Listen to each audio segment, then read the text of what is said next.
Right, okay, we're myself and Anta here. Today we are showing this new VUDU oil management system catch can kit that we've done. We just thought that it might be easier for us to split the kit down, show on a video what it's all about. Hopefully this one's going to be able to get some close-ups. So yeah, I mean, obviously you know your gig, don't you? Yeah, I think it's a bit more of we'll kind of break the kit down, show what options come with it, why you want to install a catch can, what's the benefits and things like that. I think we can run through those bits and pieces. So as you can see, obviously whenever we do a product, it's always done to a high standard. The machining quality of this product is really nice, just like all the rest of our stuff. The hard anodising, because obviously it's in an engine bay, so if you use a typical normal anodising, it will the colour will distort over time, whereas we use a hard anodised finish in the dark grey like all the rest of the product range. But we felt that there were some kits out there that were okay. We've used other kits on our cars in the past, but the bracket systems weren't fantastic at the time. They started to snap and bits and pieces. So we thought we'd just go ahead and do it the way that we wanted to. So inside the kit, obviously you've got, I mean, there is a bung for the bottom of that, which is with this here. So you can drain from the bottom, so it's got a drain relief if there's loads in it. Not that I don't think anybody would actually do that, but you can drain it in situ if you want to. Inside here, a lot of the kits that I've seen, they don't have a baffled system, which of course we all know that the oil mist needs something to within the tank, so that the mist is actually formed into droplets, so to speak, and then it goes through. Yeah. So essentially, I mean, we'll try and get a close up in one of these cameras. Yeah, it's like a gauze material, and what it does is it allows the mist to collect on it, and then once it passes through there and into the actual catch can, what you find on the cheaper kits is that it can pass back out because it's just a fitting. As opposed to there's no gauze inside it and there's no baffles inside it.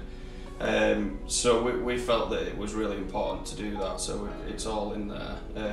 These are a -10 fitting, which it's sort of like industry practice to have a -10 fitting on an oil catch can, but what we've also done, which again I'll get a close-up on if I can, is we've had our own fittings made with the VOODOO branding on. Again, I've seen kits out there that are they have what looks like a proper fitting, but actually it's a Jubilee clip within a fitting, which is not great. Yeah, not ideal. So the fittings on these are bespoke manufactured for us with the VOODOO branding on, and then what we've done is here we've utilised the original oil lines, breather system lines, sorry, which, if I'm honest, we're going to do two options. You can buy a braided system from us and it'll obviously be extra. Yeah, so on our catch can, obviously a lot of catch cans have a spyglass, which is really nice. You can see the level to see where it's at. It's nice when you first get them, but over time they do go a bit cloudy and then you can't actually use them. So what we did instead was we decided to dipstick sort of thing. So we've gone with a dipstick, which it's a fairly basic piece, but it does exactly what it says. The whole thing either, which is clever. Yeah, you don't have to remove anything to check it. I mean, in reality, I think a lot of people quite like to take it off and unwind it and look what's inside. But the reality is, we decided to put the bung in the bottom, which meant that you could drain it in place. And put the dipstick in so that you weren't draining it unnecessarily, and not removing and refitting it unnecessarily. The bracket system that we've gone for is completely different to any of the other catch cans out there, and the reason that we've done that is because in the past we've found issues with the brackets breaking. The reason, for people that are going to ask the question, the reason for why should I run a catch can system, I mean, I'd maybe let you have that one, or do you want me to have that one? You must have that one. I'll have that one, okay. So the reason behind wanting to run a catch can system, particularly on a direct injection engine, which all of the new range of, you know this now, don't you? Yes.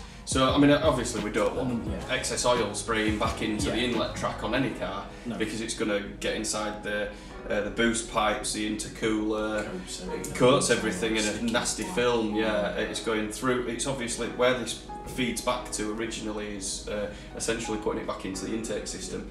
So it's not ideal. But the worst result of not using one of these is that over time, with a direct injection engine, because the injectors are essentially under high pressure and straight into the cylinder, there's no fuel washing over the valves to clean anything. So over time, like we found with the early mini engines when they first went DI, what actually happens is over a period of time it starts to coke up, and it creates a... I'll have to see if I can get a clip to cut into this video, but it's cooked up essentially, black, and it's hard. It goes hard over time because it bakes it. Yeah. So if the stuff breaks off, passing through. Yeah, we've got that breaking off passing through, but also it stops your valves from closing properly, and it can cause all kinds of issues. Walnut blasting is the walnut blasting. Yeah. Or it can affect the combustion and all sorts. All sorts, because the valves aren't closing completely. So you can lose a little bit of power through it, because obviously your valve is trying to close, but it can't because it's got a build-up of black carbon all over it. Now, there is companies out there that are making a living just walnut blasting cars that have had this done. Well, you can avoid it by spending the money up front on something like that.